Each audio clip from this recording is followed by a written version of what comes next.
देवं श्रीराधा कृष्णपादान् सहगणललिता श्रीविशाखान्वितांश्च अज्ञानतिमिरान्धस्य ज्ञानाञ्जनशलाकया चक्षुरुन्मिलितं येन तस्मै श्रीगुरवे नमः।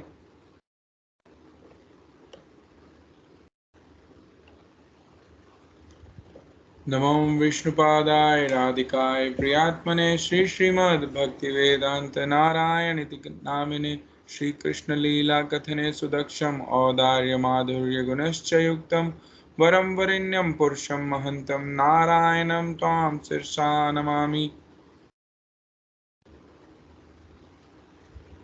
वाञ्छाकल्पतरुभ्यश्च कृपासिन्धुभ्य एव च पतितानां पावनेभ्यो वैष्णवेभ्यो नमो नमः। नित्यानंद नमस्तुभ्यं प्रेमानंदप्रदायिने कलुकल्मषनाशाय जानवापतये नमः। नमो महावदान्याय कृष्णप्रेमप्रदायते कृष्णाय कृष्णचैतन्य नामिने गौरतुष्ये नमः।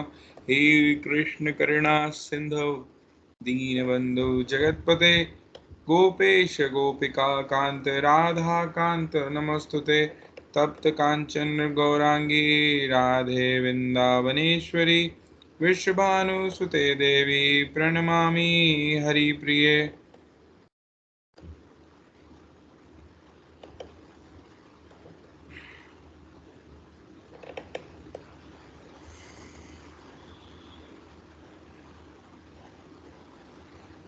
श्री कृष्ण चैतन्य प्रभु नित्यानंद श्री अद्वैत गदाधर शिवसदि गौर भक्त वृंद। हरे कृष्ण कृष्ण कृष्ण हरे हरे हरे राम राम राम हरे हरे। हरे कृष्ण कृष्ण कृष्ण हरे हरे हरे राम राम राम हरे हरे।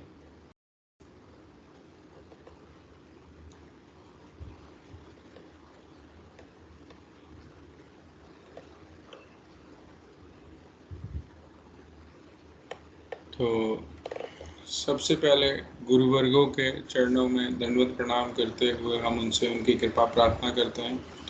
तत्पश्चात सपरिकर सपार्षद श्री गौर नित्यानंद प्रभु, सपरिकर सपार्षद श्री राधा गोविंद, इन सभी के अभय चरण कमलों में हम पुनः पुनः दंडवत प्रणाम करते हुए इनसे इनकी आयतों की कृपा की हम प्रार्थना करते हैं। विशेष कृपा प्रार्थना हम करते हैं श्री गुरुदेव से, श्रीला प्रभुपाद भक्ति सिद्धांत सरस्वती गोस्वामी ठाकुर, श्रीला भक्ति विनोद ठाकुर, श्रीला बलदेव विद्याभूषण प्रभु, श्रीला विश्वनाथ चक्रवर्तीपाद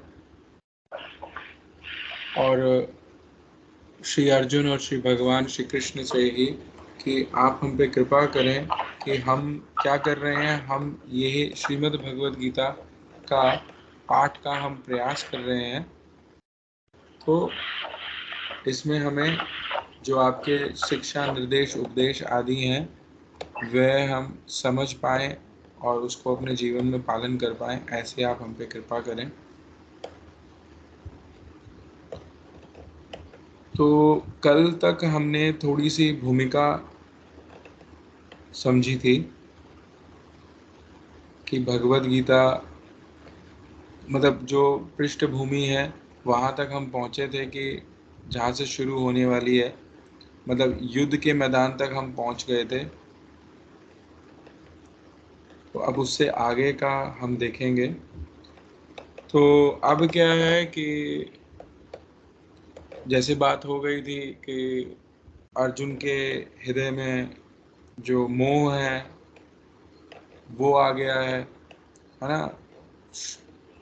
तो अब वो उन्होंने क्या कहा, भगवान को कहा कि आप क्या करें, आप इस रथ को दोनों सेनाओं के बीच में ले जाइए और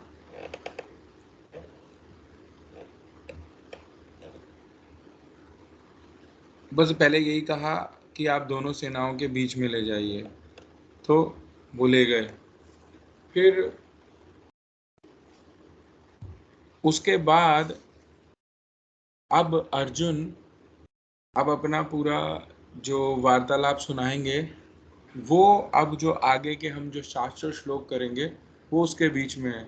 एक हमने बात और डिस्कस कर ली थी क्या, कि संजय वहाँ पे दिव्य दृष्टि प्राप्त करे हुए हैं, है ना, उन्होंने दिव्य दृष्टि प्राप्त करी हुई है, और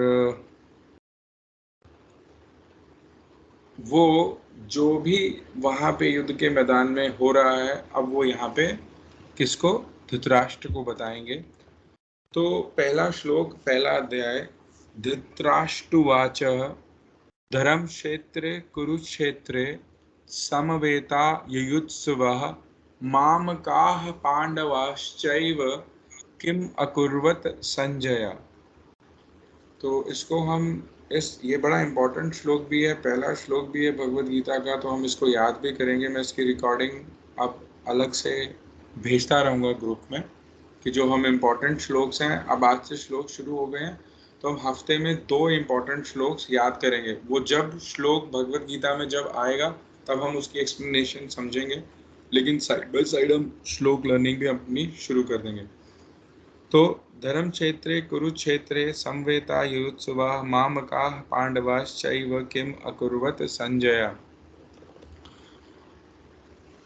धर्म क्षेत्रे कुरुक्षेत्रे संवेता युयुत्सुवः मामकाः पांडवाश्चैव किम अकुर्वत संजय। तो यहाँ पे धृतराष्ट्र संजय को बोल रहे हैं, धृतराष्ट्रवाच, कि धृतराष्ट्र बोल रहे हैं, किसको बोल रहे हैं, संजय को बोल रहे हैं कि धर्म क्षेत्र कुरुक्षेत्र में, जो कुरुक्षेत्र है वहां पे मामकाः मेरे, पांडवाश्चैव पांडवों के पुत्र ने, मेरे पुत्र और पांडु के पुत्र जो वहां पे उस कहाँ पे कुरुक्षेत्र में जो युद्ध की इच्छा से उपस्थित हुए हैं, जो युद्ध की इच्छा से उपस्थित हुए हैं, उन्होंने क्या किया। तो टीकाकार जो हैं शिला विश्वनाथ चक्रवर्तीपाद, शिला प्रभुपाद और शिला गुरुदेव इस श्लोक को हमें समझा रहे हैं। मैं ग्रंथ से डायरेक्टली पढ़ नहीं रहा क्योंकि ये श्लोक हमने डिस्कस कर लिया था। तो यहाँ पे बता रहे हैं कि धृतराष्ट्र ने बड़ा ही अनोखा सा प्रश्न किया है।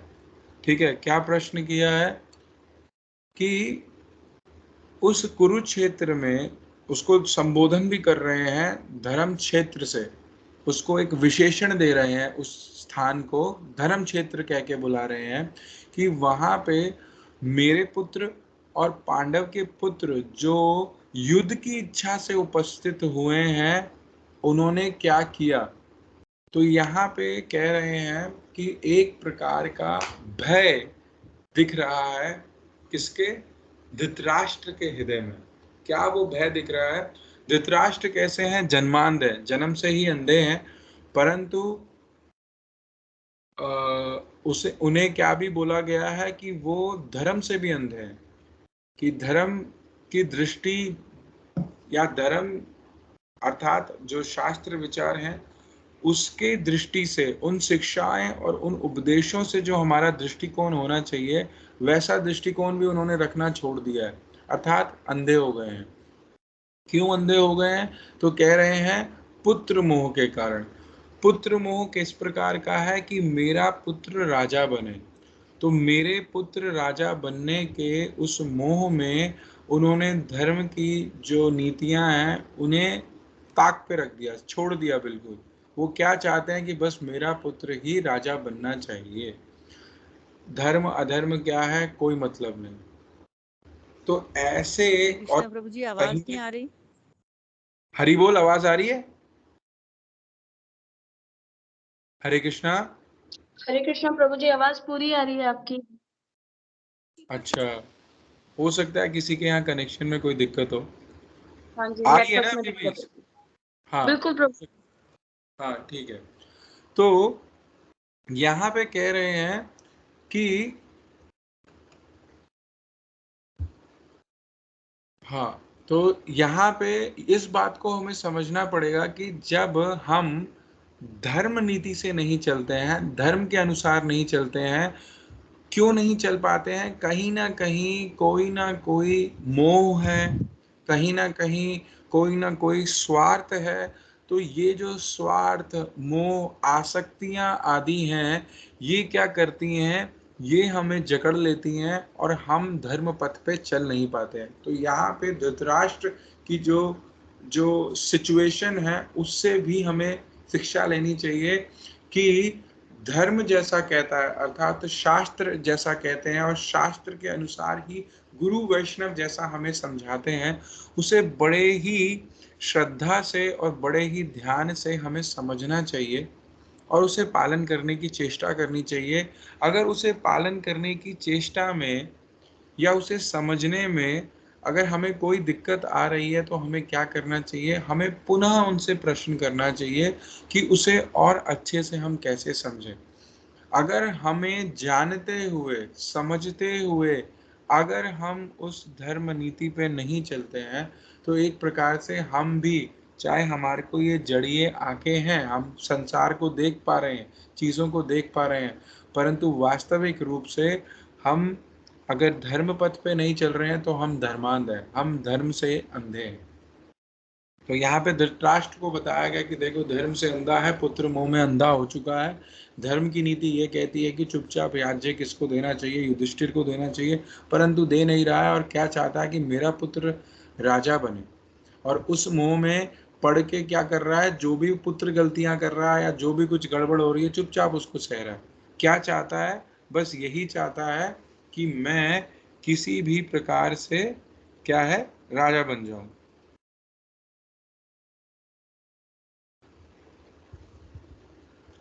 और वो पुत्र मेरा राजा बन जाए। और यहाँ पे प्रश्न करने का देखो एक और तात्पर्य भी समझना पड़ेगा। पहले तो अभी हमने ये समझ लिया कि धृतराष्ट्र जन्मांध भी है, शरीर से, जन्म से जो जड़िए नेत्र हैं वो तो उसके खराब है ही हैं, वो देख नहीं सकता। धर्म से भी अंधा हो चुका है, क्योंकि कहीं ना कहीं मोह आसक्ति में फंस गया है, स्वार्थ में फंस गया है। तो ये सांसारिक जो मोह, आसक्तियां, स्वार्थ हैं, ये पक्का ही पक्का हमें, जो हमारी धर्म की दृष्टि है, उसमें एक ब्लॉकेज बनती है। परंतु फिर भी कह रहे हैं कि समझ फिर भी है। क्या समझ है? उसी समझ के कारण कुछ धर्म की शिक्षा उन्हें थ्योरिटिकल, उस थ्योरी से प्रैक्टिकली वो नहीं कर रहे हैं, पर थ्योरी से वो क्या कर रहे हैं? कह रहे हैं, कुरुक्षेत्र को धर्म क्षेत्र की उपाधि दे रहे हैं कि कुरुक्षेत्र कैसा है? धर्म क्षेत्र है। तो धर्म क्षेत्र कुरुक्षेत्र क्यों है? एक तो कुरुक्षेत्र, नाम कुरुक्षेत्र क्यों पड़ा? क्योंकि राजा कुरु वहां पे राज्य करते थे और कुरु राजा के नाम पे ही वो स्थान पड़ा, कुरु राजा का क्षेत्र कुरुक्षेत्र। वो देवताओं की तपोभूमि है, यज्ञ स्थली है, इसीलिए वो क्या है? बड़ी ही पवित्र है और धार्मिक कार्य है यज्ञ करना। देवताओं ने तपस्या और यज्ञ आदि किए हैं, इसलिए बड़ी ही धर्म भूमि है, इसीलिए उसे धर्म क्षेत्र कहा। तो कुरुक्षेत्र कैसा है? बड़ा ही धर्म क्षेत्र है। यहाँ के राजा ने क्या किया था? कहते हैं, एक कथा और आती है कि यहाँ के राजा ने ये प्रतिज्ञा लेके कि मेरे राज्य में क्या हो, एक वरदान प्राप्त करने के लिए, इंद्र से एक वरदान प्राप्त करने के लिए उन्होंने एक बड़ी अनोखी तपस्या करी। क्या तपस्या करी? कि उन्होंने उस वहां पे कुरुक्षेत्र की भूमि को जोतना शुरू कर दिया, हल से, अकेले, खुद ही। तो इंद्र को तो पहले लगा कि अरे ये तो ऐसे ही है, हंसी मजाक कर रहे होंगे। और वो क्या चाहते थे कि इस भूमि पे जो प्राण छोड़े वो कहाँ हो? वो सीधा स्वर्ग को जाए। क्या कर्म किए हैं, क्या नहीं किए हैं, उसका कोई मतलब नहीं, परंतु प्राण उसने वहां पे त्यागे हैं, तो वहां से वो सीधा स्वर्ग को जाए। तो कह रहे हैं कि हुआ क्या? पहले तो इंद्र माना नहीं, परंतु बाद में ब्रह्मा और अन्य देवताओं के समझाने पे क्या हुआ कि उसने इंद्र ने मान गया और क्या किया, उनको ये वरदान दे दिया। तो एक प्रकार से क्या वरदान प्राप्त हो गया कि कुरुक्षेत्र की भूमि में कोई भी प्राण त्यागता है तो सीधा कहाँ जाएगा, स्वर्ग को जाएगा। तो इस कारण भी कुरुक्षेत्र की भूमि को युद्ध भूमि के रूप में लिया कि एक तो धर्म की भूमि है और दूसरा यहाँ पे वरदान भी प्राप्त है कि जो भी मारा जाएगा, चाहे वो धर्म के पक्ष में युद्ध कर रहा है या अधर्म के पक्ष से युद्ध कर रहा है, कहाँ जाएंगे, सभी ही स्वर्ग को प्राप्त करेंगे। ठीक है, अब ये हो गया। अब आगे बताते हैं कि क्या हुआ कि ये जो धृतराष्ट्र है ये इसलिए घबराया हुआ है क्योंकि वो ये कह रहा है कि ये जो कुरुक्षेत्र है ये धर्म क्षेत्र है, और कहीं ना कहीं इतनी समझ इसको अभी भी है कि क्षेत्र का संग करने से, क्योंकि क्षेत्र कैसा है, धर्म भूमि है, तो कहीं उस क्षेत्र का संग करने से मेरा जो पुत्र और मेरे पुत्र के साथ खड़े जो लोग हैं वो कैसे हैं, पुत्र तो अधर्मी है ही है और उसके साथ उसका साथ देने वाले भी कैसे हो गए, अधर्मी का साथ देने वाले भी अधर्मी हैं। तो कह रहे हैं कहीं उस स्थान का संग करने से कहीं मेरे पुत्र के अंदर धर्म ना जाग जाए। तो यहाँ पे क्या समझाने की कोशिश कर रहे हैं, वो उनका भय है, लेकिन उस भय से हम भी क्या शिक्षा ले सकते हैं कि जैसा करेंगे संग वैसा होगा रंग। तो जैसा हम संग करेंगे, हम भक्तों का संग करेंगे, भक्तिमय, भक्ति से संबंधित स्थान, ठीक है, भक्ति से संबंधित काल, भक्ति से संबंधित वस्तुओं, व्यक्तियों का अगर हम संग करेंगे तो क्या होगा, हम भी भक्ति ही प्राप्त करेंगे, हमारे हृदय में भी क्या आएगी, भक्ति ही आएगी। तो यहाँ पे धृतराष्ट्र का ये भय है कि अगर मेरा अधर्मी पुत्र, पांडव तो धर्मी है ही है, वो तो धार्मिक ही है, वो तो धर्म के पथ पे हैं, और उनके साथ वाले भी हैं वो भी धर्म के पथ पे ही हैं, तो उनसे भय नहीं, पर मेरा अधर्मी पुत्र अगर धार्मिक हो गया, धर्म उसके हृदय में जाग गया स्थान के संग से, स्थान के प्रभाव से, तो होगा क्या, चुपचाप वो क्या करेगा, युद्ध नहीं करेगा और चुपचाप राज्य जाके दे देगा युधिष्ठिर के हाथ में, क्योंकि धर्म की नीति यही कहती है कि राज्य किसको मिलना चाहिए, राज्य मिलना चाहिए धृतराष्ट्र उसको, युधिष्ठिर को। तो ये भय है कि कहीं मेरे पुत्र के हृदय में धर्म ना जाग जाए, इसीलिए पूछ रहे हैं, विशेषण दिया कुरुक्षेत्र को धर्म क्षेत्र का कि कहीं उस धर्म क्षेत्र कुरुक्षेत्र में कहीं मेरे पुत्र के, मेरे पुत्रों के हृदय में धर्म ना जाग जाए। और जो प्रसंग जो पूछ रहे हैं कि खड़े तो वहां पे उपस्थित, वहां इकट्ठे तो हुए हैं युद्ध की इच्छा से, क्या उन्होंने युद्ध किया, तो यहाँ पे यही बात समझने वाली है, वो अपने उनके भय को समझने वाली ये बात है कि वहां पे वो इकट्ठे तो हुए हैं युद्ध के लिए, कहीं वो धर्म ना जाग जाए और होगा क्या, फिर युद्ध होगा नहीं। तो इसीलिए अब संजय इस बात को समझ गए हैं, संजय समझ गए हैं क्या, कि इनके हृदय में यही भय है कि इकट्ठा तो युद्ध के लिए हुए हैं, पर क्या युद्ध शुरू किया, युद्ध कर रहे हैं, युद्ध हो रहा है, युद्ध होगा क्या। तो ये एक आश्वासन, इस प्रश्न को पूछने का एक एक प्रयोजन, एक कारण ये भी है कि वो ये आश्वासन चाहते हैं कि वहां से तुम मुझे क्या करो, तुम मुझे युद्ध की ही कोई सूचना दो, मुझे कुछ ऐसा एक बात बोलो जिससे कि ये मेरे हृदय से भय चले जाए कि युद्ध नहीं होगा, क्योंकि धृतराष्ट्र चाहते हैं कि युद्ध हो। अब क्यों चाहते हैं युद्ध हो, क्योंकि युद्ध होगा तो मेरे ही पुत्रों की जीतने की संभावना अधिक है। क्यों, क्योंकि उनकी सेना में क्या है, महारथी लोग हैं, कैसे महायोद्धा हैं, कैसे भीष्म पितामह जैसे, गुरु द्रोणाचार्य जैसे, कर्ण जैसे, हाँ, और अश्वत्थामा जैसे। अश्वत्थामा तो क्या है, उसको तो ब्रह्मास्त्र प्राप्त है, हाँ, भीष्म पितामह को इच्छा मृत्यु, अश्वत्थामा अमर। तो इस प्रकार से और क्या है, भगवान श्री कृष्ण अर्थात द्वारका की समस्त सेना यहाँ किसके साथ खड़ी है, कौरवों के साथ खड़ी है। और वो वहां पे जो भगवान श्री कृष्ण भी हैं, तो वो क्या है, वो निहत थे। और उन्होंने क्या बनना स्वीकार किया, उन्होंने अर्जुन का सारथी बनना स्वीकार किया। तो ये 5 पांडव और उनके साथ जो हैं भी, वो इन धुरंधरों के सामने टिक नहीं पाएंगे। तो तात्पर्य ये कि अगर युद्ध हुआ तो पांडव हारेंगे ही हारेंगे, और राज्य बड़े ही क्या होगा, जीत के बाद, अच्छी जीत के बाद मेरे ही पुत्र को मिलेगा।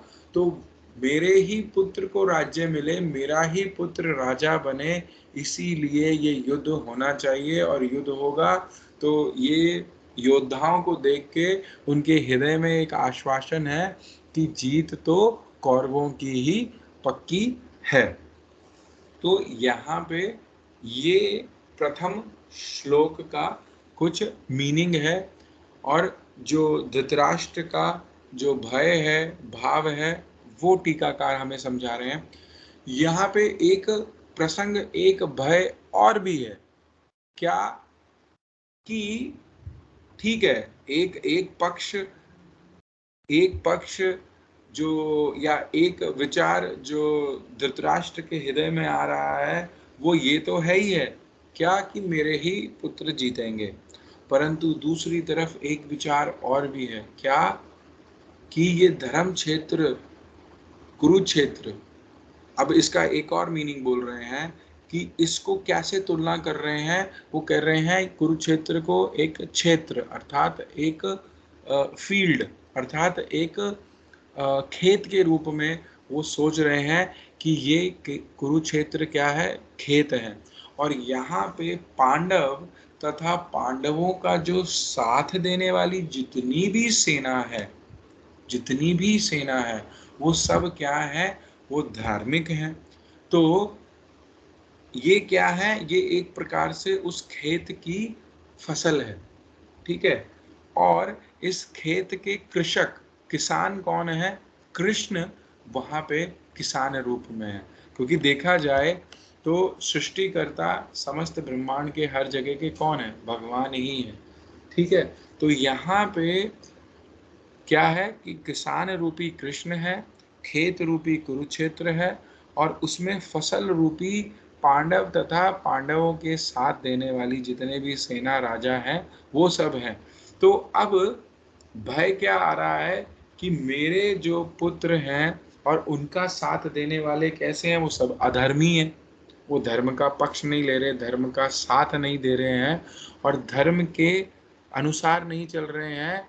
तो कह रहे हैं इस विचार से वो क्या हो गए, वो फसलों के बीच में और उस खेत में एक प्रकार से खरपतवार के रूप में खड़े हैं। खरपतवार क्या होती है, जो फसल, एक तो फसल होती है, और फसल के अलावा जो वहाँ पे पौधे झाड़ आदि जो लगे होते हैं, वो क्या होती है, वो होती है खरपतवार। जो कि क्या करती है, ये खरपतवार क्या है कि ये जो किसान उसमें पानी देता है, खाद आदि देता है, तो फसलों को तो वो तो फसलों का हिस्सा है, फसल को जाना चाहिए। परंतु क्या है, खरपतवार उस पर पलने लग जाती है, वो पानी खाद वो खरपतवार ज़्यादा खाने लग जाती है, तो फसल को कम मिलती है, फसल कमज़ोर हो जाती है। तो किसान क्या करता है, उस खरपतवार को, वो जो उसको इंग्लिश में वीड्स कहते हैं या अनवांटेड प्लांट्स कहते हैं, उनको वो किसान उस खरपतवार को, उसको घास आदि जो भी झाड़ी फूड़ी जो भी निकली हुई है, उसको उखाड़ उखाड़ के फेंक देता है, ताकि उस खेत में सही रूप से क्या है, जो फसल है वही लगी रहे, और फसल ही पोषित हो, और किसान का ध्यान केवल फसल की तरफ ही है, तो खरपतवार को निकाले। तो यहाँ पे कह रहे हैं कि कृषक रूपी जो कृष्ण है, वो क्या करेंगे, वो पांडवों और उनके साथ वाली जो सेना है उस फसल की रक्षा करने के लिए ये जो अधर्मी जो मेरे पुत्र हैं और वो सेना साथ में है वो खरपतवार के रूप में उसको उखाड़ के फेंक देंगे। तो कहीं ना कहीं एक भय ये भी है कि कृष्ण उस पक्ष में है और किसान रूप से वो क्या कर सकते हैं, वो इस खरपतवार को उखाड़ के पक्का ही पक्का फेंकेंगे ही फेंकेंगे। तो धर्म क्षेत्र कुरुक्षेत्र का ये हमारे शिला विश्वनाथ चक्रवर्ती जी ने भी एक तात्पर्य बताया कि ये एक खेत के रूप में है, किसान के रूप में कृष्ण है, फसल के रूप में पांडव तथा पांडवों का साथ देने वाली सेना और राजा आदि है, और खरपतवार अनवांटेड वीड्स एंड प्लांट्स के रूप में जो अधर्मी दुर्योधन और उसके साथ की सेना है वो खरपतवार के रूप में है। तो किसान क्या करेगा, नीति धर्म नीति अनुसार फसल की रक्षा करने के लिए खरपतवार को उखाड़ फेंकेगा। तो यहाँ पे अब इस धर्म क्षेत्र में क्या होगा, इस कुरुक्षेत्र में क्या होगा कि पांडवों और उनके साथ वाली सेनाओं की रक्षा होगी, या अर्थात विजय इन्हीं की ही होगी, फसल को ही बचाया जाएगा, कृष्ण फसल को ही बचाएंगे, खरपतवार को हटा देंगे। तो इस प्रकार से ये प्रथम श्लोक है और इसका एक साधारण रूप से सारांश रूप से जो पूरा जो पहले श्लोक की जो टीकाएं हैं बुक में उसका ये सार है। तो अगर किसी को कुछ समझ में नहीं आया तो एक बार पूछ लो, तब तक मैं बुक में देख रहा हूँ कि अगर मुझसे कुछ छूट गया है तो मैं वो फिर बताता हूँ।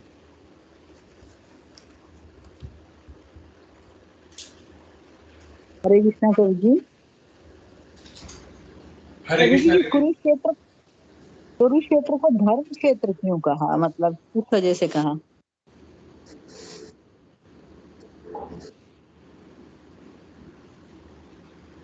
एक बार फिर बोलेंगे, एक बार फिर बोलेंगे।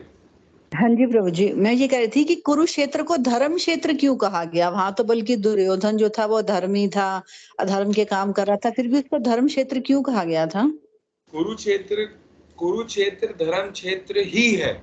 कुरुक्षेत्र धर्म क्षेत्र ही है क्योंकि पूर्व में वो क्या है, वो देवताओं की यज्ञ स्थली तपोभूमि है। देवताओं ने वहां तप आदि करे हैं, यज्ञ आदि करे हैं, और वहां के राजा ने क्या किया कि बड़ा ही धार्मिक अनुष्ठान किया, और जिस कारण की क्या है, इंद्र का वरदान प्राप्त किया।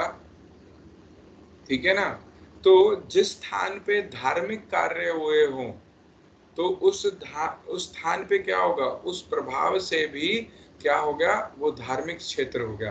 जैसे मंदिर मठ आदि हैं, हमें वहां जाके शांति या पॉजिटिव एनर्जी क्यों मिलती है, क्योंकि वहां पे उस प्रकार के कार्य हो रहे हैं। परंतु अगर धीरे धीरे वहां पे भजन साधन बंद हो जाए और वहां पे रहने वाले जो भी साधु हैं वो भ्रष्ट हो जाए, मैं जस्ट एक एग्जांपल दे रहा हूँ, और केवल क्या करें, अनाचार करने लगे, बिजनेस करने लगे और गलत चीजें करने लगे, तो वहां पे वो चीज खत्म हो जाएगी। तो स्थान में भी प्रभाव कहाँ से आया कि उस स्थान पे कार्य क्या हुए। तो पूर्व में वो क्या है, देवताओं की तपोभूमि है, यज्ञ भूमि है, इसलिए ही कुरुक्षेत्र को क्या कहा गया, धर्म क्षेत्र कहा गया। भय धृतराष्ट्र के मन में ये आ रहा है कि अरे वो धर्म क्षेत्र में मेरा पुत्र चला गया है। ठीक है, अब मेरा पुत्र जब वहां चला गया है तो क्या गड़बड़ होने के चांसेस हैं कि अरे उस स्थान के संग करने से कहीं वो धार्मिक ना हो जाए। ये धृतराष्ट्र के हृदय में भय आ गया कि अगर स्थान, क्योंकि इसीलिए तो हम क्या करते हैं, हम जो धाम में जाते हैं और क्या नाम है, वैष्णव संघ में रहते हैं, या जो काल है, एकादशी है, जन्माष्टमी आदि, तो भगवान और भगवान से संबंधित तिथि हो, स्थान हो, व्यक्ति हो, उनके संग में रहने से क्या होगा, हमारे उनके प्रति जो भक्ति है वो हमें प्राप्त होगी। तो उसी प्रकार से यहाँ पे धार्मिक क्षेत्र के संग से कहीं मेरा पुत्र धार्मिक ना हो जाए, ये भय है धृतराष्ट्र के हृदय में। ठीक है प्रभु जी, ठीक है। हरे कृष्ण।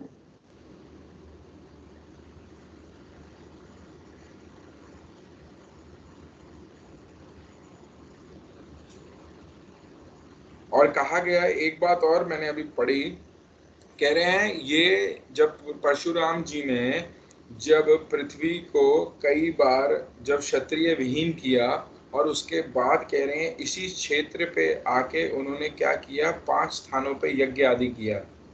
ठीक है, तो इसीलिए ये क्या है कि समंत पंचक भी इसका नाम है स्थान का। तो इन प्रभावों से ही क्या है, ये धर्म क्षेत्र है। हरे कृष्ण प्रभु जी।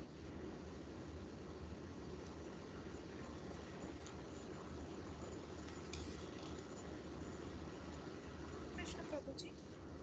हरे कृष्णा। प्रश्न था, कुरुक्षेत्र की ही भूमि क्यों चुनी गई? एक मिनट, हाँ मेरा स्पीकर नहीं ऑन, उनको आवाज नहीं आ रही ढंग से। हाँ पूछना। युद्ध की हरे कृष्णा। हरे, अब आवाज आ रही? आपकी आवाज क्यों नहीं आ रही ज्यादा? आ रही है प्रभु जी? हाँ जी, हरि बोल।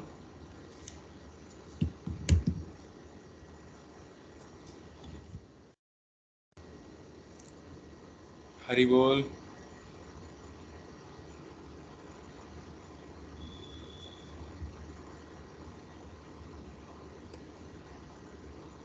हरे कृष्णा प्रभु जी, मैं एक बात और पूछती हूँ, जैसे कि फिर मतलब आज भी उस स्थान की इम्पोर्टेंस है कि अभी भी वहाँ पे मतलब धर्म का प्रभाव है वहाँ पर, तो अभी भी हमें वहाँ पे जाना चाहिए और क्या करना चाहिए?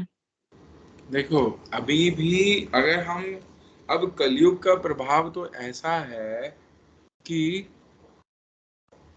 मैं अगर अपनी बात करूं तो ऐसा है कि मुझ जैसे कलयुगी जीव को, क्योंकि ये तो फिर भी बात चल रही है द्वापर की, ठीक है ना, तो उससे पहले ही त्रेता में परशुराम जी ने वहां यज्ञ आदि करे, क्योंकि उससे पूर्व वाला ही जो युग था वो यज्ञ वाला युग था। ठीक है ना। अभी भी मैं उस स्थान पे जाऊंगा तो ज्योतिषर तीर्थ जहाँ पे भगवत गीता बोली गई, अगर मैं भक्तों के संग में वहां जाऊंगा तो मुझे कुछ उस स्थान का लाभ होगा। अगर अपने ही आप अकेले चला जाऊंगा तो मैं उस स्थान का कुछ ज्यादा लाभ नहीं कर पाऊंगा, ज्यादा लाभ नहीं कर पाऊंगा, इवन धाम में भी। क्यों? क्योंकि समझना पड़ेगा कि संघ का प्रभाव होगा, थोड़ा होगा मुझ पे, परंतु जिस प्रकार से जो काल भी चल रहा है उसका भी अपना एक प्रभाव है। तो है, तीर्थों का अपना एक प्रभाव है।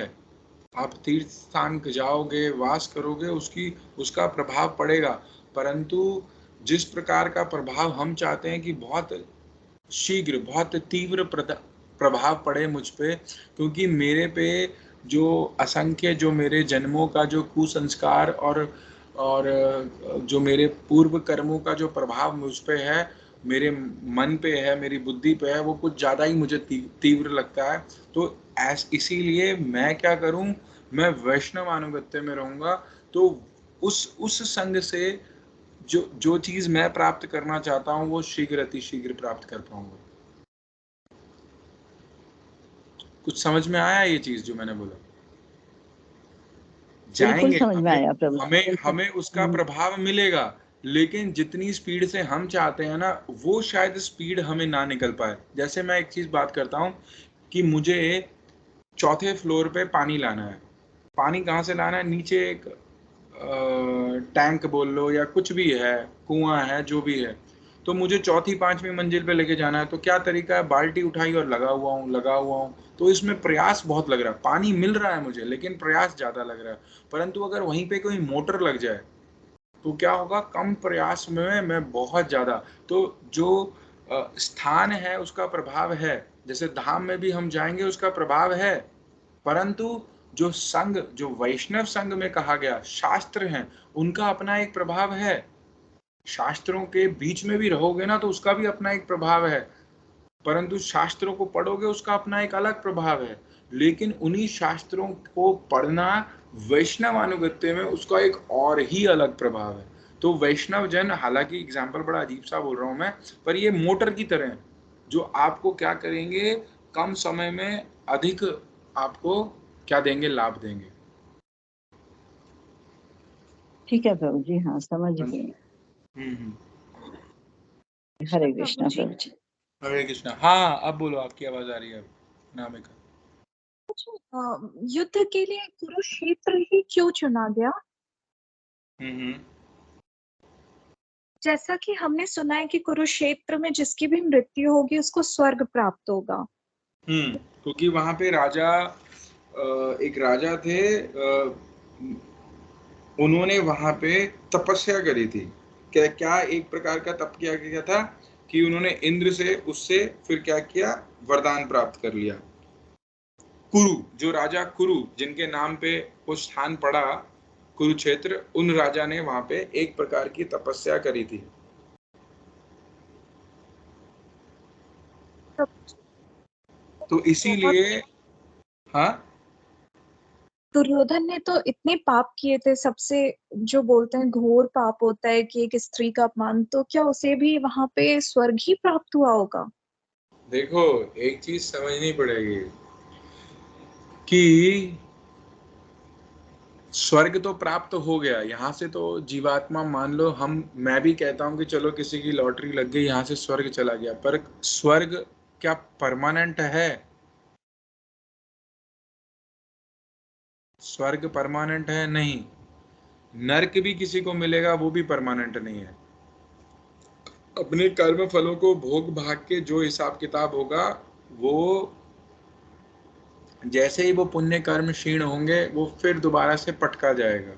कहाँ पटका जाएगा? इसी मृत्यु लोक में। ठीक है ना?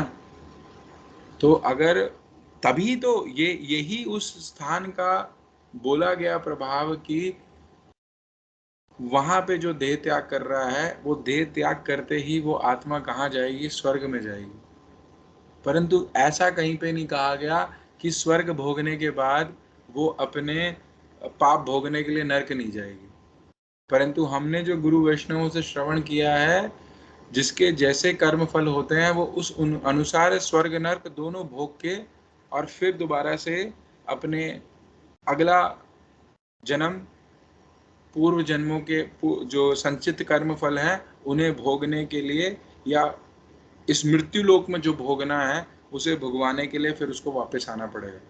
क्योंकि सभी कर्म फलों का जो क्या बोलते हैं भोगना, वो स्वर्ग और नरक में नहीं हो पाता, और सभी का यहाँ इस धराधाम पे भी नहीं हो पाता।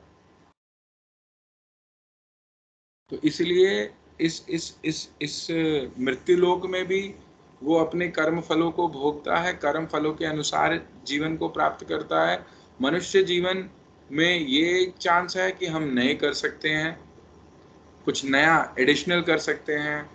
हम पुराने वालों मतलब हम एक तरीके से, ये हमारे को एक रिपेयरिंग समझ लो जन्म है।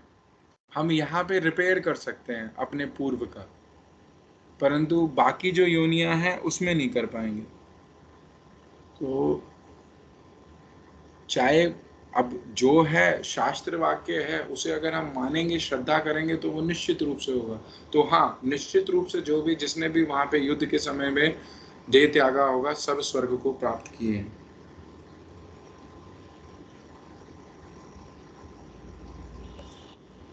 जीवन मिला है तो हम हरि नाम करके अपने वो सब काट सकते हैं इस जन्म में, क्योंकि हमें पता नहीं क्या कर सकते हैं? हरि नाम करके हम अपने जो पिछले, जो आप बता रहे हैं कि पाप हैं, उनको हम काट सकते हैं। देखो, हरि नाम का मुख्य फल पाप काटना नहीं है। इस बात को हमें समझना पड़ेगा। जो भी हम हरि नाम कर रहे हैं, हरि नाम का मुख्य फल पाप काटना नहीं है। मुख्य फल हरिनाम का भगवत प्रेम, भगवत सेवा प्राप्ति है। ये उसका मुख्य फल है कि हरिनाम आपको क्या दे सकता है। हरिनाम स्वयं हरि है, तो हरिनाम आपको स्वयं हरि दे देंगे, अर्थात उनकी सेवा, जो उनके साथ आपका संबंध है, उसे आपको प्रदान कर सकता है। परंतु अगर कोई हरिनाम कर रहा है केवल कि मेरे कष्ट कलेश कट जाए, क्योंकि पापों के कारण ही हमें कष्ट आदि मिल रहे हैं, हाँ, दुख आदि मिल रहे हैं, और वो कष्ट कलेश तो कट जाए पर प्राप्त क्या हो, सुख आदि प्राप्त हो, तो एक प्रकार से कहीं ना कहीं हम क्या मांग रहे हैं हरिनाम से कि मेरे पाप कट जाएं। तात्पर्य समझना, ये एक लेवल की बात कर रहा हूँ कि मेरे पाप ताप कट जाएं, मेरे को कष्ट कलेश चले जाएं और मुझे क्या हो, सुख प्राप्त हो। तो एक तो ये लेवल है। एक दूसरा लेवल है एक भक्त का कि जब वो हरिनाम कर रहा है और उसके आसपास के सर्कमस्टांसेस ऐसे हैं या कंडीशंस ऐसी हैं कि उसको जो भी, जिस भी, चाहे वो परिवार में हो, जिस भी एटमॉस्फेयर में वो रह रहा हो, वो भक्ति भजन ढंग से नहीं कर पा रहा है, परंतु उसको ये पता है कि मेरे पूर्व कर्म फलों के कारण ही आज मुझे इस प्रकार का परिवार मिला है, या इस प्रकार का शरीर मिला है, या इस प्रकार का जीवन मिला है। तो ये जब व्यक्ति हरिनाम करता है, क्योंकि इसके हृदय में क्या है कि मैं और अच्छे से अच्छा अपना साधन बढ़ाऊं। शरीर खराब है तो भजन साधन नहीं हो रहा, मन खराब है तो भजन साधन नहीं हो रहा है, कोई प्रॉब्लम्स कष्ट कलेश आ रहे हैं तो वो कहीं ना कहीं एक प्रकार से भजन साधन में बाधा है। तो जब ये साधक ये हरिनाम करते करते अगर इस प्रकार से भी प्रार्थना करता है कि प्रभु कुछ भी हो परंतु आप मुझे ऐसा बल दीजिए, हाँ, ऐसा मेरे पे कृपा कीजिए कि मैं साधन में ही आगे बढ़ूं, तो वो एक अलग लेवल है। उसमें वो कष्ट कलेश या पाप कर्मों को खत्म करने की बात नहीं करेगा। इनडायरेक्टली टारगेट वही है कि मेरे अड़चने तो मेरे पूर्व कर्मों के फलों की वजह से ही आ रही हैं, तो एक तरीके से वो थोड़ी शांत हो जाए या मुझे थोड़ा अधिक बल मिल जाए, मैं उनसे निकल के और अच्छे से साधन कर पाऊं, तो एक ये चीज है। तो हम जो ये सेकंड सिनेरियो है, हम इसमें चलते हैं। तो जो दुख कष्ट भी आते हैं उसमें भी हारते हुए नहीं, थकते हुए नहीं, उनसे बल्कि भगवान से प्रार्थना करते हुए, और इस प्रकार से प्रार्थना करते हुए कि ये भी एक प्रकार से कृपा ही है मेरे पे, ये भी एक प्रकार से मेरे पे कृपा ही है, क्योंकि ये जो भी कष्ट या जो भी दुख संकट आदि उपस्थित हुए हैं, ये भी भगवान ने मेरा उत्साह बढ़ाने के लिए ही किया होगा। क्योंकि अगर सब कुछ सुखमय हो गया, सब कुछ फेवरेबल हो गया, सब कुछ बिल्कुल अच्छा हो गया, तो हो सकता है उसमें मैं सही से साधन ही ना कर पाऊं,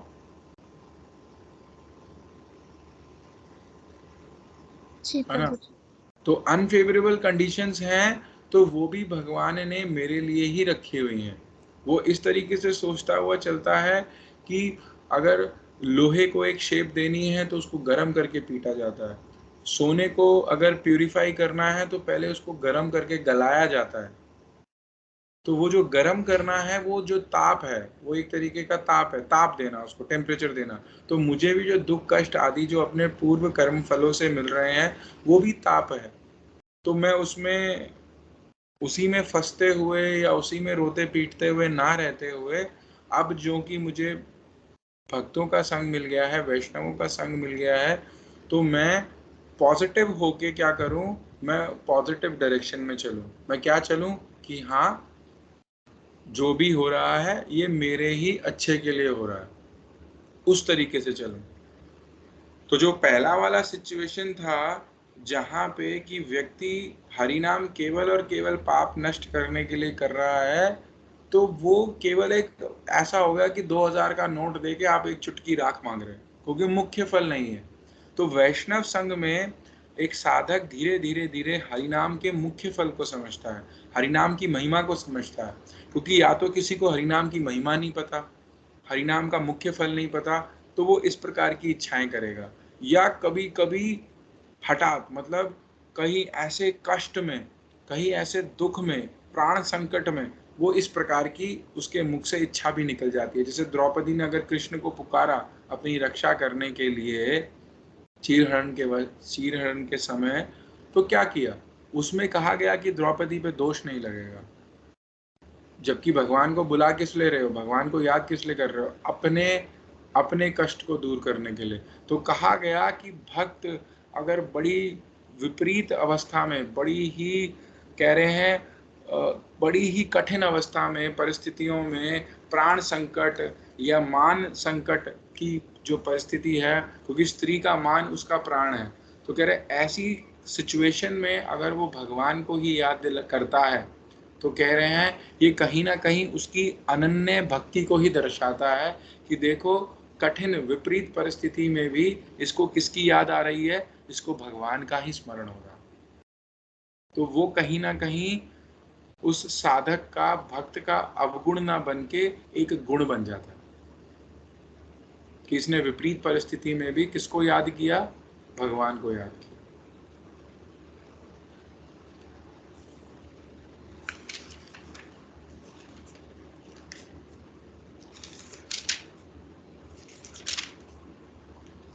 तो ये प्रथम श्लोक की जो पूरा एक था मीनिंग, ये वो था।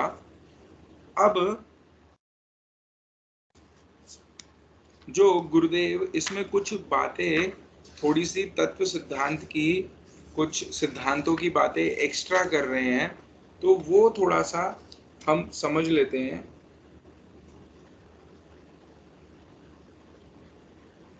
वो ये है कि यहाँ पे गुरुदेव क्या कर रहे हैं, साथ ही साथ, क्योंकि हम आगे बढ़ेंगे तो कुछ बेसिक चीजें हमें यहाँ पे समझ में आनी चाहिए। तो यहाँ पे ये बता रहे हैं कि भगवत गीता का थोड़ा सा स्वरूप भी बता रहे हैं कि देखो भगवत गीता क्या है, 18 अध्याय हैं, इसमें 6 अध्याय कर्मयोग के हैं, 6 अध्याय बीच के भक्ति योग के हैं, और लास्ट के 6 अध्याय ज्ञान योग के हैं। तो यहाँ पे कह रहे हैं कि योग शब्द का तात्पर्य है जुड़ना, है ना। एक योग एक 2 होता है, 2 योग एक 3 होता है। तो योग का मतलब है जुड़ना, ठीक है। तो योग का तात्पर्य हम कोई वो ध्यान और उसमें वो वाली क्रियाएं ना ले जाएं कि योगा, जिसको हम आज की डेट में योगा बोलते हैं, तो वो आसन, ध्यान, प्राणायाम आदि उस चीज को योग ना लेके जाएं। योग का तात्पर्य है जुड़ना। तो यहाँ पे वो किस चीज को समझा रहे हैं, किस जोड़ को समझा रहे हैं? वो समझा रहे हैं कि जो जीवात्मा है, जो कि भगवान का क्या है, अंश है, लेकिन कैसा अंश है? विभिन्न अंश है। तो भगवान के 2 प्रकार के अंश होते हैं, इस बात को हम समझेंगे। एक सम अंश और एक विभिन्न अंश, एक अभिन्न अंश और एक विभिन्न अंश। तो जो अभिन्न अंश है, जो उनका अंश होते हुए भी उनसे अभिन्न है, वो कौन है? वो उनके अवतार हैं। कि भगवान और भगवान के अवतार क्या है? वो अवतार उन्हीं का ही अंश है, पर कैसे हैं? अभिन्न हैं, उनसे भिन्न नहीं है, उनसे अलग नहीं है। नारायण उनका ही अंश है, उनका ही अवतार है, लेकिन कैसा अवतार है? अभिन्न अवतार है। नारायण स्वयं वही है, ठीक है, एक अलग रूप ले लिया, पर नारायण भी भगवान है, राम भी भगवान है, नरसिंह भी भगवान है। ये इनके कौन से अंश हैं? अभिन्न अंश। जीवात्मा कौन सा अंश है? जीवात्मा मतलब हम जो आत्मा है, वो कौन सा अंश है? वो भी भगवान का ही अंश है, परंतु कैसा है? अभिन्न अंश है। उनका अंश होते हुए भी भिन्न अंश है, विभिन्न अंश है। वो कैसा अंश है? कि उनसे भिन्न है, अलग है, ठीक है। तो जीवात्मा भगवान का अंश होते हुए भी उनसे अलग है। अगर अलग नहीं होता, अभिन्न नहीं होता, तो फिर तो वो भी भगवान होता। अगर हम भगवान के अभिन्न अंश होते तो कैसे होते? हम भी अवतार होते, परंतु हम ऐसे नहीं है। हम जीवात्मा, शास्त्र अनुसार क्या कहा गया? वो विभिन्न अंश है। तो ये जीवात्मा क्या है? भगवान का विभिन्न अंश है। तो इसी के लिए बताया गया कि जब ये जीवात्मा भगवान से जुड़ता है, जुड़ता कैसे है? संबंध से जुड़ता है, ठीक है। एक संबंध से जब उनसे जुड़ता है, योग अर्थात आत्मा का परमात्मा से जो वो जोड़ है, मिलन है, जो कनेक्शन होना है, उसको योग कहा गया। तो कह रहे हैं जब कर्म पथ का, कर्म मार्ग का जब हम पालन करते हुए उस योग की तरफ टारगेट करते हैं, किस योग की तरफ? आत्मा का परमात्मा से कनेक्शन जब हम चाहते हैं, और जब कर्म पथ पे चलते हुए, कर्म मार्ग पे चलते हुए हम जब करते हैं तो उसे कर्म योग कहते हैं। पर कह रहे हैं कि ये कर्म योग क्या करता है? कर्म योग इज पार्ट ऑफ क्या?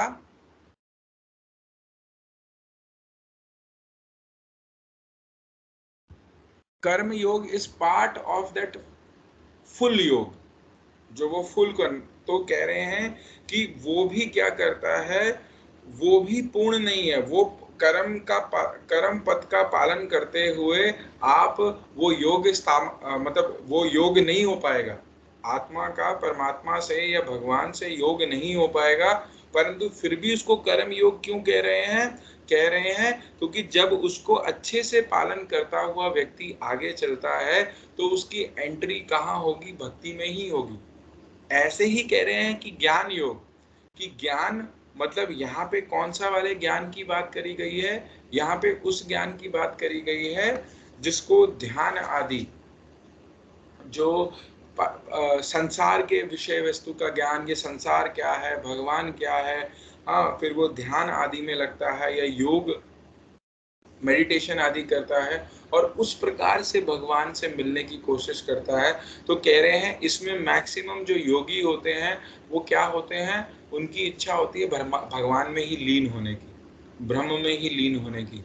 लेकिन कह रहे हैं कि वो भी पूर्ण नहीं है, वो योग भी पूर्ण नहीं है। पूर्णतः जो योग है वो भक्ति से ही हो पाएगा, क्योंकि भगवान से जो जीवात्मा का जो संबंध है वो स्थापित या पुनः स्थापित, हम भूले बैठे हैं, तो वो पूर्णतः याद कब आएगा? वो दोबारा से कब बन जाएगा? जब हम भक्ति करेंगे प्रॉपर। तो गुरुदेव इसी बात को बता रहे हैं कि भगवत गीता को 3 पार्ट्स में लिया गया, कर्म योग, ज्ञान योग और बीच में भक्ति योग। तो कह रहे हैं भक्ति योग को बीच में क्यों रखा गया? तो उसके कई उदाहरण आदि दिए गए। जैसे कह रहे हैं कि एक छोटी सी आभूषण की पेटी है, जैसे हार रखते हैं, नेकलेस, जैसे हम जाते हैं ज्वेलर के यहाँ पे तो वो एक डिब्बा खोल के हमें दिखाता है, उसके बीच में सोने का हार पड़ा है, 9 लाख का हार, 20 लाख का हार, जो भी हो, 20 लाख का हार, 25, जो भी मूल्यवान वस्तु बीच में है, तो उसको ऊपर से और नीचे से कवर करके रखा गया है, उसको ढक के रखा गया है, उसे सुरक्षित रखा गया है। क्यों? क्योंकि भक्ति योग को गुह्यतम ज्ञान कहा गया, कि ये डीपेस्ट सीक्रेट चीज है। तो इसीलिए ऊपर से एक कवर कर्मयोग का, नीचे से मतलब एक तरफ से ज्ञान योग का, और बीच में जो मूल्यवान वस्तु है भक्ति योग, वो। तो दोनों जो कर्म योग और ज्ञान योग भी हैं, कह रहे हैं वो भी अगर उसको भी पालन करते हुए सही से कोई चलेगा तो अल्टीमेटली वो भक्ति योग में ही एंटर करेगा, वो भक्ति में ही एंटर करेगा। क्योंकि बिना उस भक्ति के पथ पे चले हुए, मतलब कर्म पथ और यहाँ पे ये ज्ञान पथ, दोनों आके अगर इन पे कोई भी चल रहा है तो ऐसा कहा गया कि कर्म पे चलता हुआ वो ज्ञान पे आएगा और ज्ञान पे चलता हुआ वो कहाँ है? वो भक्ति में एंटर करेगा। और भक्ति ही एकमात्र ऐसी वो है जो आत्मा और जो परमात्मा है अर्थात जीवात्मा और भगवान के बीच में संबंध को स्थापित कर सकता है, और कोई भी चीज नहीं कर सकती है। तो इसीलिए इन तीनों को अलग से समझने के लिए ही भगवत गीता में अलग अलग अध्यायों में भगवान ने इनका डिटेल्ड इनके बारे में इंफॉर्मेशन दी है। और गुरुदेव एक और चीज यहाँ पे समझा रहे हैं कि ये भी समझना पड़ेगा कि यहाँ पे जो कर्म योग की बात करी गई है वो संसार, देखो संसार में 3 प्रकार के साधक बोले गए हैं, 3 प्रकार के लोग बोले गए हैं। एक है कर्मी, भोगी, जो क्या चाहता है इस संसार में जो भी मैं कार्य करूं उससे मुझे अच्छे से अच्छा भोग मिले, चाहे वो धर्म का पालन करते हुए भी, शास्त्रों का पालन करते हुए भी, लेकिन चाहता क्या है, सांसारिक सुख प्राप्त करना चाहता है, अर्थ धन प्राप्त करना चाहता है, ऐश्वर्य सुख आदि प्राप्त करना चाहता है, आरोग्य रोग ना आए वो प्राप्त करना चाहता है। परंतु ये सब चीजें क्या है, ये भोग की वस्तुएं हैं, ठीक है, चाहे वो इस लोक का हो, परलोक का हो, स्वर्ग आदि लोकों का हो। तो कह रहे हैं यहाँ पे कर्म योग में ऐसे कर्मियों की बात नहीं करी गई है। ये कर्म योग का उद्देश्य इस संसार की भोग वस्तुओं को प्राप्त करना नहीं है। योग शब्द जुड़ गया है तो उस पथ को भी इस प्रकार से चलते हुए क्या है, टारगेट है योग ही। तो जब कर्मों का पालन इस प्रकार से किया जा रहा है कि वो टारगेट है योग होना, योग क्या कि आत्मा का परमात्मा से वो योग हो, वो संबंध बने, वो कनेक्शन बने, तो वो कर्म योग है। लेकिन अगर आप कर्मों को केवल और केवल इसलिए कर रहे हो कि आपको भोग मिले, सुख मिले, तो वो कर्म योग के अंतर्गत में बिल्कुल नहीं आएगा। उसी प्रकार से ज्ञान पथ को भी, ज्ञान पे भी चलते हुए जो भी ज्ञान आदि, ज्ञान के अंतर जो भी चीजें हैं, क्या नाम है, तपस्या हो या ध्यान हो या प्राणायाम, उसमें भी कई कई लेवल्स हैं, समाधि होना। तो कह रहे हैं उस ज्ञान मार्ग पे भी चलते हुए अगर इच्छा है ब्रह्म में लीन होने की या ईश्वर में लीन होने की, तो कह रहे हैं वो कर्म, वो ज्ञान योग नहीं है। यहां जिस ज्ञान योग की बात करी गई है उसका टारगेट, उस ज्ञान मार्ग का टारगेट भी योग ही है। वो ज्ञान मार्ग योग कराएगा नहीं, परंतु टारगेट है योग ही। तो कहने का, इसको एक उदाहरण से समझा सकता हूं। जैसे मान लो मुझे हवन करना है, यज्ञ करना है, तो हवन यज्ञ क्या हुआ कि आप यज्ञ वेदी पे बैठे, पूरा उसको सजाया आदि, और मंत्रों के साथ हमने अग्निदेव का आह्वान किया, और उसके बाद आहुतियां जब अग्निदेव प्रकट हो गए और आहुतियां देनी शुरू करी, तो उस प्रोसेस को हम बोलते हैं यज्ञ। लेकिन उससे पहले क्या, मैं हवन सामग्री ला रहा हूँ, मैं घी ला रहा हूँ, मैं क्या नाम है वो यज्ञ की वेदी बनाने के लिए ईंट ला रहा हूँ, रेत ला रहा हूँ, कलर ला रहा हूँ उसको सजाने के लिए, भोग लगाने के लिए फल इत्यादि ला रहा हूँ, घड़ा ला रहा हूँ, पानी ला रहा हूँ। उस यज्ञ में इस्तेमाल होने वाली जो वस्तुएं हैं मैं उनको ला रहा हूँ। उन वस्तुओं को लाना यज्ञ नहीं है, उन वस्तुओं को लाना हवन या नहीं है, परंतु वो सब भी हवन का ही पार्ट है। क्यों? क्योंकि उद्देश्य क्या है उनको लाने का, हवन करना है, यज्ञ करना है, ठीक है। हवन सामग्री ला रहा हूँ, हवन करना है, घी ला रहा हूँ, हवन करना है, वो सामान ला रहा हूँ, हवन करना है, वो सामान ला रहा हूँ, हवन कर रहा हूँ। हालांकि हवन शुरू हुआ अग्निदेव के प्रकट होने के बाद, उसमें आहुतियां डालने पे, तो वो हवन हो रहा है, अब हवन शुरू हुआ। तो उसी प्रकार से भक्ति एक लेवल के बाद उसको हम भक्ति कहेंगे, वो भक्ति योग है। लेकिन जब कर्म और ज्ञान भी टारगेट, उसका उद्देश्य वो योग प्राप्त करना ही है, वो कनेक्शन प्राप्त करना ही है, तो वो कर्म योग और भक्ति योग और ज्ञान योग कहलाएगा। परंतु वो भी क्या होगा, अल्टीमेटली भक्ति योग में ही एंटर कराएगा। तो इस चीज को बड़े ही थोड़े से, क्या बोल रहा हूँ मैं, साहित्यिक भाषा में और थोड़ी सी थोड़े डिफिकल्ट उदाहरण, मतलब थोड़ी क्लिष्ट हिंदी है, उसके माध्यम से यहाँ पे गुरुदेव समझा रहे हैं। तो मैंने कोशिश करी है कि सरल तरीके से समझाने की, कि हमें ये समझ के चलना पड़ेगा कि जो कर्म योग और ज्ञान योग की यहाँ पे बात होगी वो टोटली एंड प्योरली योग से रिलेटेड है। कौन से योग से रिलेटेड है? आत्मा का परमात्मा के साथ कनेक्शन होना, उस योग से। और वो कौन सा कनेक्शन है? प्रेममयी सेवा, भक्ति ही। तो अल्टीमेटली गुरुदेव कह रहे हैं ये कर्म योग और ज्ञान योग भी जो इसमें बताए गए हैं वो भक्ति योग को ही पूरा कर रहे हैं, मतलब वो अल्टीमेटली जीव को उसी में ही लेके जा रहे हैं। ठीक है, यहाँ पे कर्म योग और ज्ञान योग का तात्पर्य उन कर्मियों और उन ज्ञानियों से मत समझना जो केवल और केवल भोग करना चाह रहे हैं, या वो ज्ञानी जो केवल और केवल ब्रह्म में या ईश्वर में लीन होना चाहते हैं। नहीं, ये यहाँ पे उनकी कोई बात नहीं है। ये शुद्ध क्या है, भक्ति के ही प्रोसेस में कर्म योग और ज्ञान योग लिया गया है।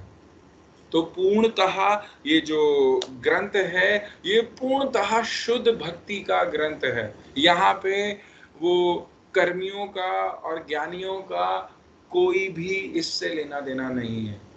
वो अगर यहाँ से निकाल भी देते हैं कर्मण्येवाधिकारस्य मा फलेषु कदाचन, अरे भगवान कह रहे कर्म करो, अरे उन कर्मियों के लिए वो उपदेश नहीं है। कर्म कौन सा करना है, किस प्रकार करना है, पूरा कर्म योग समझना पड़ेगा, क्योंकि वो भी इंडिकेशन या कह रहे हैं वो भी डायरेक्शन या हमें गाइड कहाँ की तरफ कर रहा है, वो भक्ति की तरफ ही गाइड कर रहा है। वो ज्ञान योग भी भक्ति की ही तरफ गाइड कर रहा है। तो ये जो पूरा टोटल ग्रंथ है ये भक्तिमय ग्रंथ है। यहाँ पे उन जड़ीय कर्म विचारों वालों का कोई लेना देना नहीं है, चाहे वो यहाँ से एक आधा श्लोक कोट भी कर दें, कह रहे हैं लेकिन फिर भी तुम लोगों का कोई लेना देना नहीं। तो जिस प्रकार से जो मिथ फैला हुआ है कि भगवत गीता क्या है, कर्म प्रधान ग्रंथ है, कर्म करने की शिक्षा दी गई है उसमें, तो समझना पड़ेगा कि ये उन कर्मियों ने थोड़ा बहुत आधी अधूरी नॉलेज लेके, या कहेंगे कि विकृत अर्थ, क्या ना, बिगड़ा हुआ अर्थ लेके उन्होंने उन असली चीज का अपने मन से ही कल्पना करके भगवत गीता के सार जो चीज है, भगवत गीता की जो सार है, भगवत गीता का जो वास्तविक जो चीज है उसका कह रहे हैं कि उन्होंने क्या कर दिया है, गड़बड़ कर दिया। Simple language. ठीक है, तो आज यहीं तक ही रखते हैं, फिर कल हम और थोड़ा सा भक्ति को ही, जो गुरुदेव ने ही इस ग्रंथ में ही टीका में भक्ति को जो थोड़ा सा समझाया है, उस भक्ति को हम समझेंगे कि शुद्ध भक्ति और अशुद्ध भक्ति को थोड़ा सा हमें समझना पड़ेगा, क्योंकि कह रहे हैं कि ये भक्तिमय ही ग्रंथ है। तो जो ग्रंथ में जिस प्रकार से हमें वो समझा रहे हैं, हम उन चीज़ों को भी लेते हुए चलेंगे। ठीक है ना, फिर उसके बाद धीरे धीरे जैसे जैसे श्लोक आगे बढ़ेगा हम करेंगे। तो आज के लिए इतना ही। अगर अब कोई प्रश्न है किसी के तो वो कल पूछ लेना या ग्रुप में डाल देना, तो हम ग्रुप में उन प्रश्नों को ले लेंगे। हरे कृष्णा सभी को, दंडवत प्रणाम। हरे कृष्णा प्रभु जी, दंडवत प्रणाम।